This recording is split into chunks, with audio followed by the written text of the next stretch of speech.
Hello students, हम अपनी series को आगे बढ़ाते हुए आज हमें बात करनी थी वैद्युत द्विध्रुव यानी कि इलेक्ट्रिक डाइपोल के बारे में कि क्या होता है इलेक्ट्रिक डाइपोल या वैद्युत द्विध्रुव।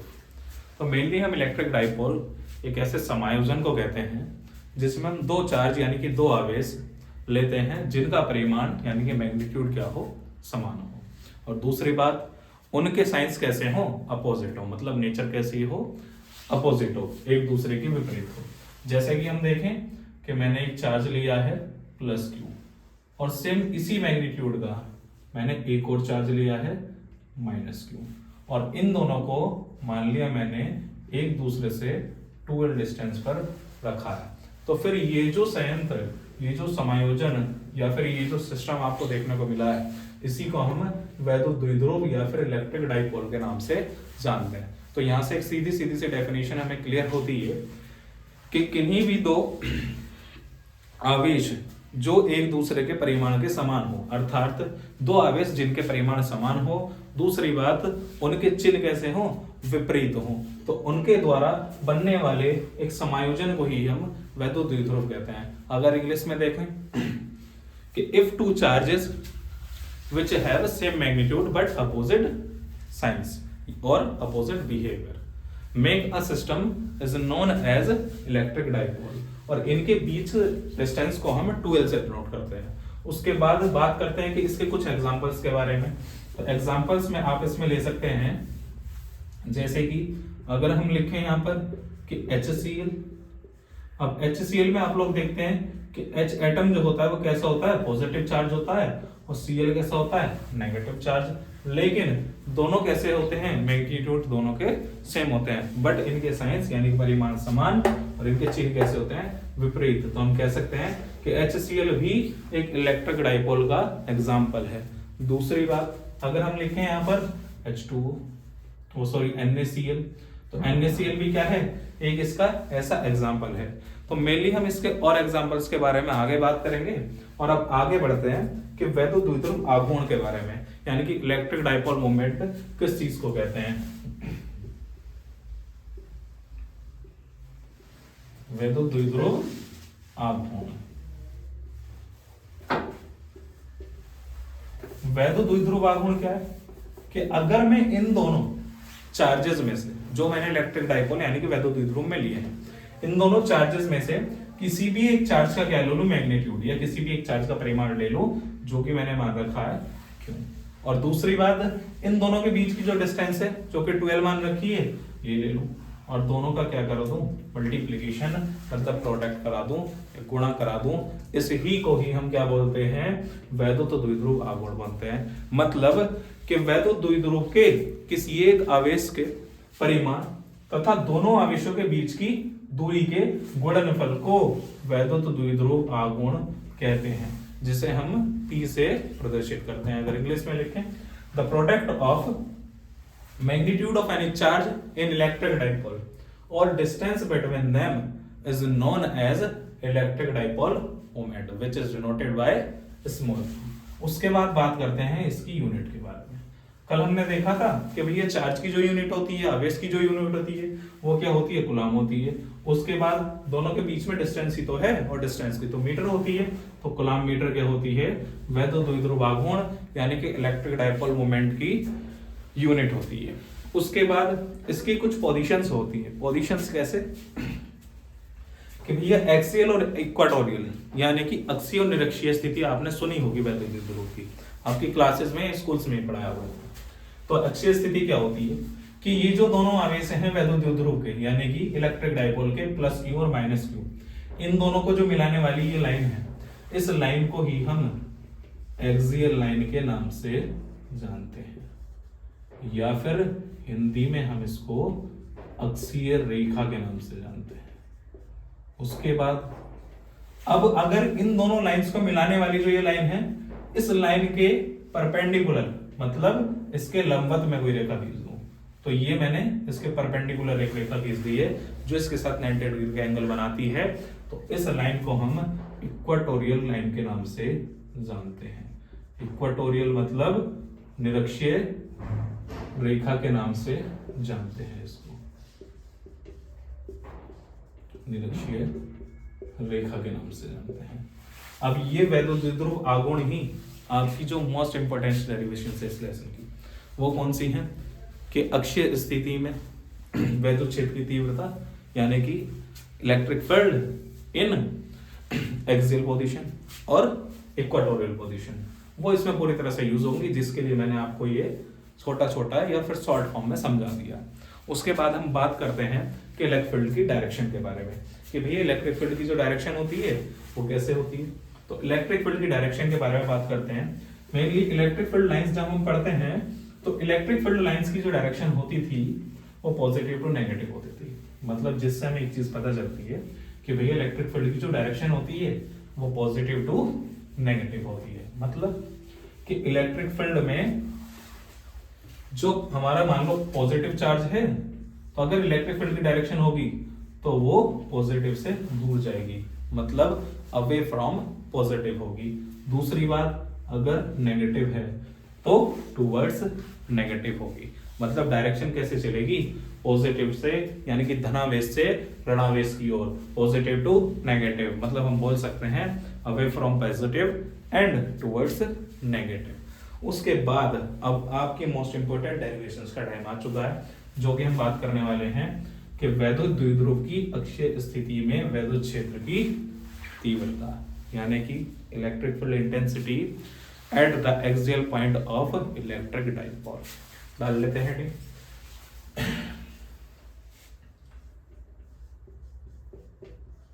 Electric field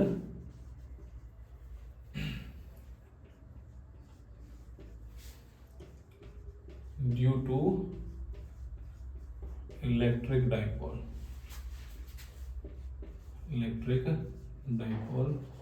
at axial line.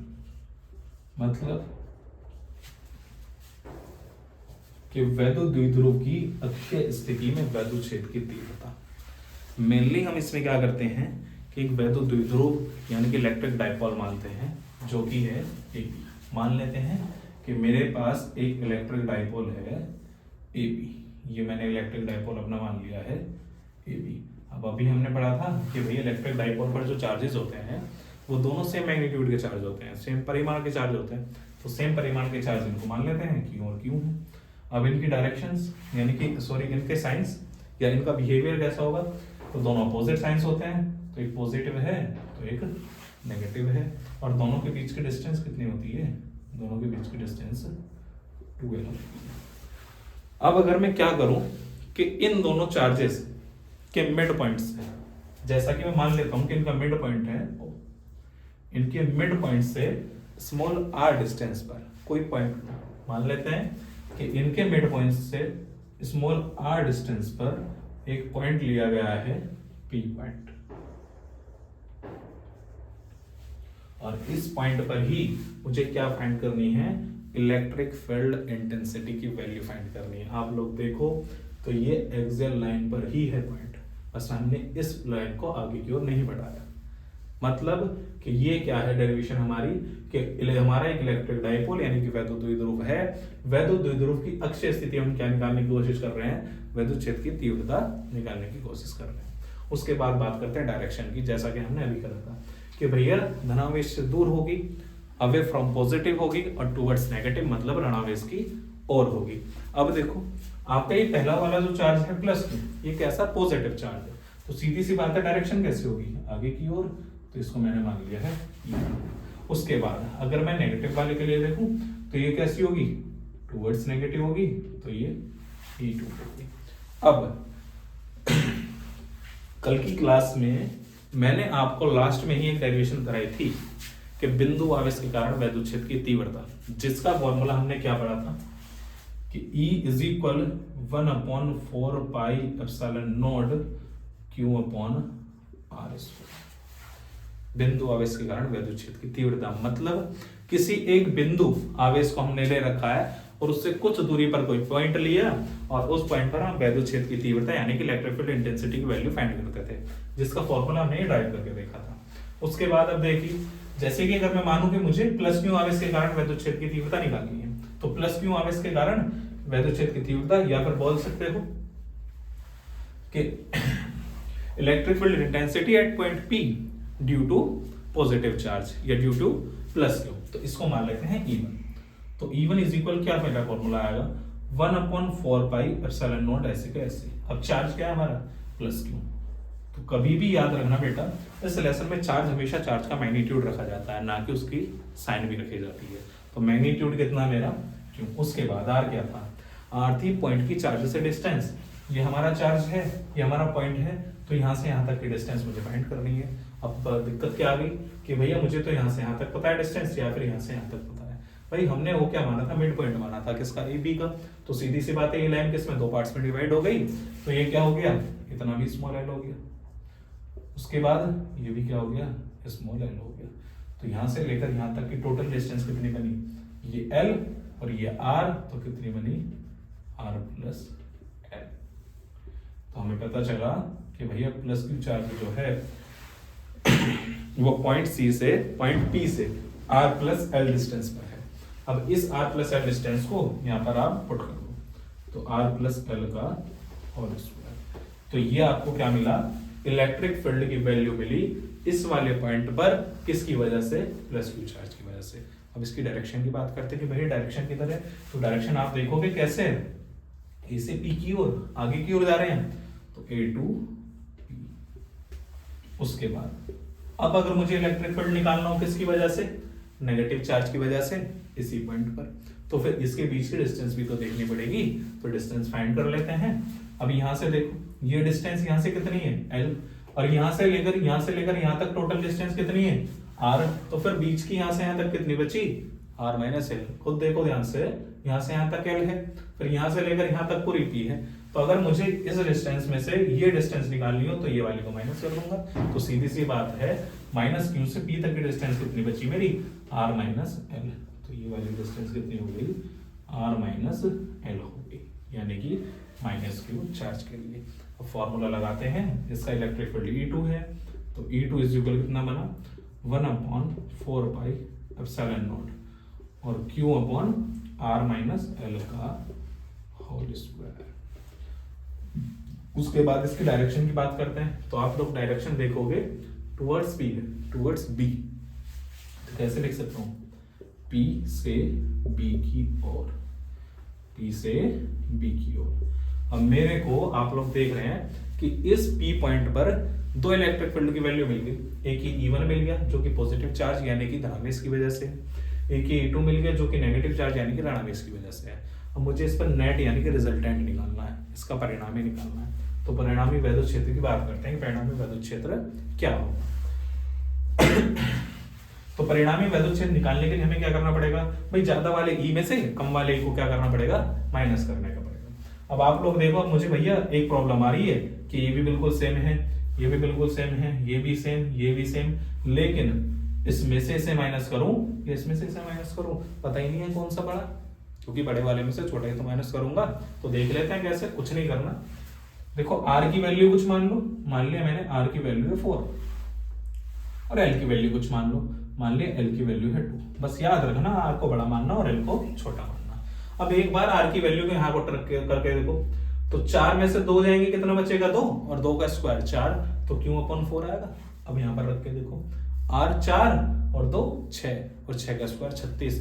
अब एक चीज बताओ बेटा, एक जगह लिख रहा है 1/8, अच्छा 4 बचेगा ना, 4 का स्क्वायर 16, अच्छा 2 बचेगा, हाँ 2 का स्क्वायर 4, और एक जगह लिख रहा है 1/36। तो इन दोनों में से कौन सी वैल्यू बड़ी है, साफ सी बात है भैया, जिसका डिनोमिनेटर छोटा होगा, जिसका हर छोटा होगा, वो वैल्यू क्या होगी, बड़ी होगी। हमें पता चल गया कि भैया ये जो आपने लिखा है E2, ये क्या है, ये बड़ा है, और ये क्या है, छोटा है। तो लिखेंगे रिजल्टेंट इंटेंसिटी, ये रिजल्टेंट इलेक्ट्रिक फील्ड, यानी कि परिणामी तीव्रता।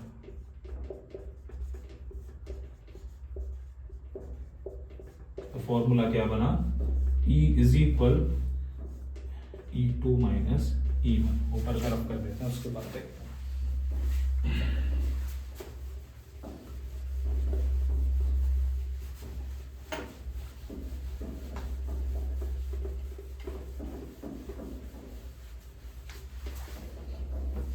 ई ऐसे का ऐसे। अब बेटा E2 की वैल्यू कितनी है, ए की वैल्यू रखो इसको, 1/4πε0 Q upon r minus L का होल स्क्वायर, और माइनस क्या E1 ये ना 1/4πε0 Q upon r plus L का होल स्क्वायर। अब इसको सॉल्व करते रहते हैं आगे।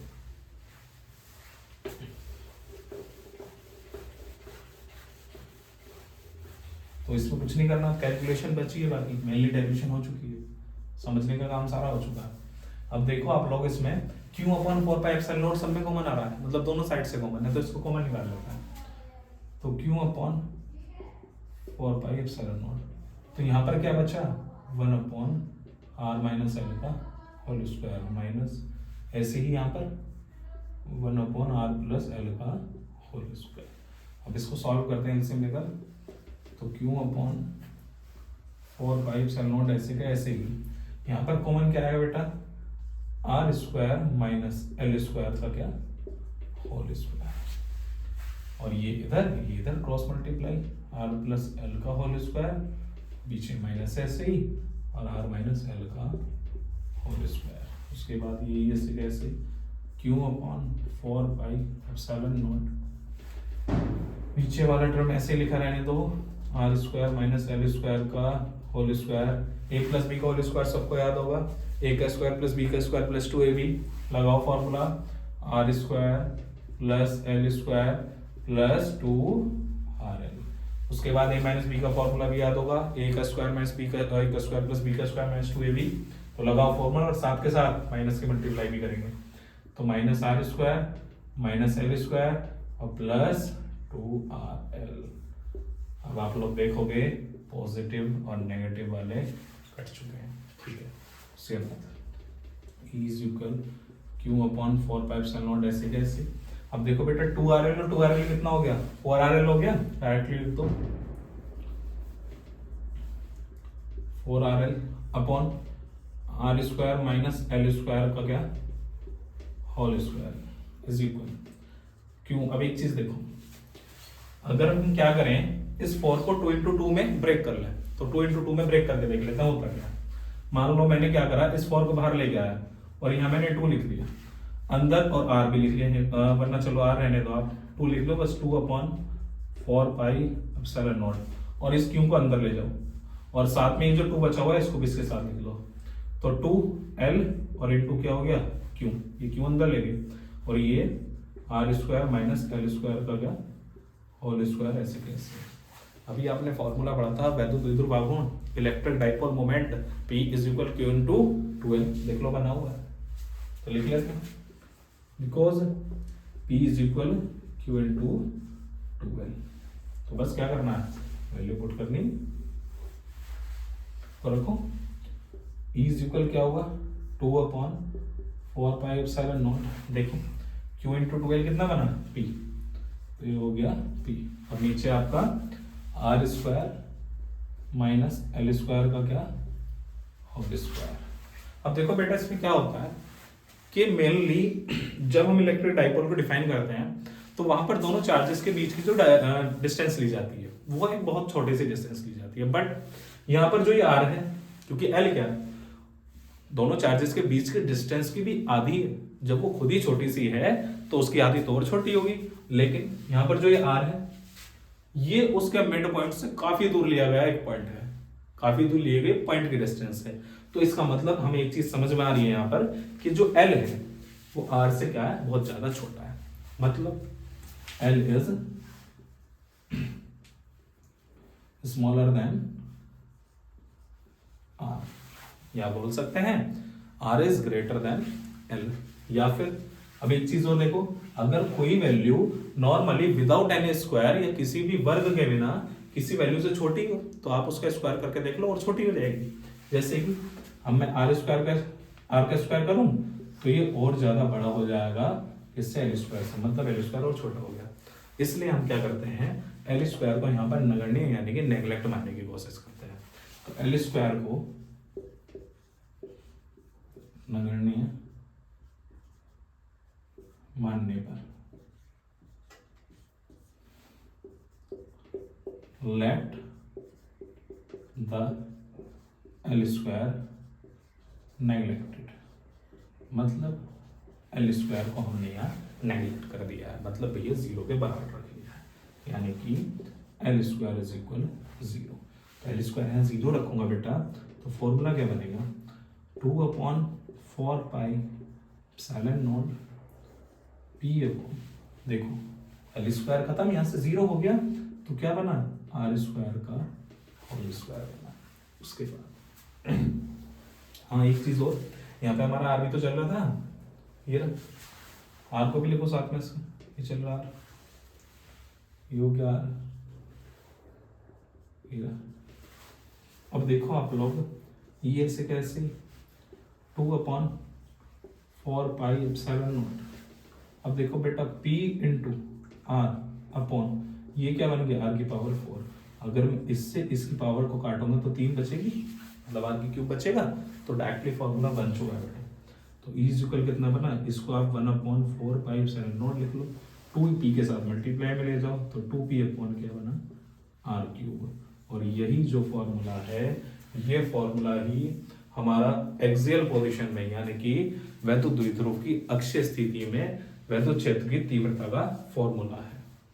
यही फॉर्मूला इस डेरिवेशन में फाइंड होता है या फिर प्राप्त होता है। इसको और कैसे दे सकता है एग्जामिनर आपको, एग्जामिनर क्या करेगा कि दे देगा E इज इक्वल 9 इंटू 10 की पावर 9